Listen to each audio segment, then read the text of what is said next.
Zasha phela kuyikutshukutshu bopha umthwalo uhambe khathide kude kwanongoma yakhe indaba okhoza imbuko eThekwini muhle wena khathide ngoba uyancwadi imbuka lincwadi latshwa akuzisivoti amantombazana ngabe nishikizela nje bese nizulene indaba uthi iphatha nini untombi zasophongolo zamqoma zamiyeka ngoba zazi imbone ephuma kwandlwane zaseThekwini zabamba ngezandla zombili zakhuza zababaza zathi hawu kanti kuyiqinisa impela ukuthi amathanga ahlanzela abanganamabhodo maqede zawushaya umshungu zawukhomba kwanongoma kwaMandlakazi etabeni esizulu kwakhanya endlini kaManxumalo angikhuleke emakhosini onke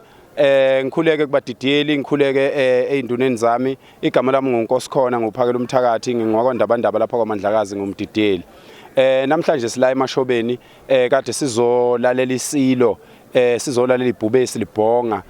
ngesimo esikhona ezweni sokungahlonipheki kwaso siyambonga uNkulunkulu ukuthi ngesikhathi sethu siyambonga uNkulunkulu ukuthi ngesikhathi sisaphila kukuningi ukukhulunywa ngesilo kodwa sithola ukuthi kanti iqiniso konke lokho kubhalwe emaphepheni ngesilo kakulona iqiniso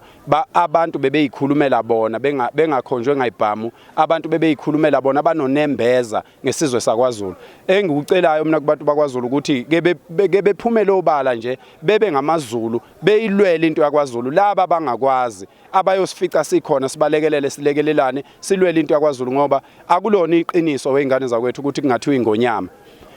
njengoba ingonyama iwumnikazi weNgonyama Trust i-trustee yeNgonyama Trust kodwa kuthiwa ingonyama kunemhlangano engavumelekile ukuhlala kuyo iphinde futhi ingonyama kuthiwa akukho lapha esayina khona kuyiphutha uma ngabe umnikazi wento engekho phela umnikazi wento uyalindwa laba bathi ingonyama yize kulawo ma meeting kusho ukuthi kusuke kufanele kungaqhubeki phela okwenzakalayo uma ngabe ingonyama ingekho uma kuukuthi nithi ingonyama ihlala ingekho lokho nje kusiphatha kabi siyabona futhi ukuthi kunabantu abaningi la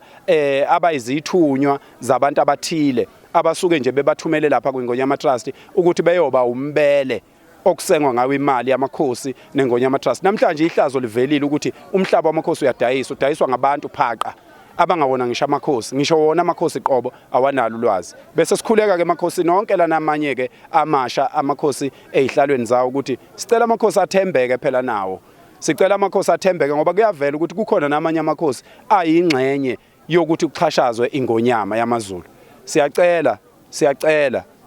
kubo bonke abantu ngisho bakahulumeni sicela uZulu ningamqali kukhona thina siyaphila kukhona ophakela umthakathi siyaphila asilingisi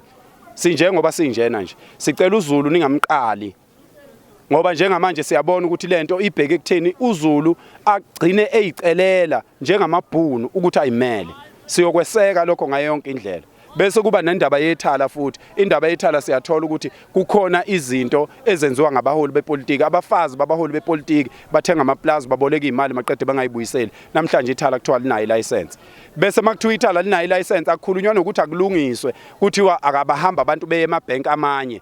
manje leyo nto iyakhombisa nje ukuthi vele lo msuka walento ukulawa amabhenki lawo kuthiwa kiwe kuwona umsuka walento kuthengwe zona lezi ikhulu kahulumeni ezinganamsebenzi walutho kuthiwa azizobulala ithala ukuze amabhenki ezobenefit ngoba abafazi babo bathenga amaplaza bathenga inkomo bathenga imize emakhaya bakhe iphihli zemize emakhaya ngoba ngali ithala leli so ke lokho asizukuvuma thina njengamaZulu njengeinsizwa zakwaZulu njengabaholi abamela amakhosi athile ngeke sikuvume lokho impi isukile ayizonto inkabi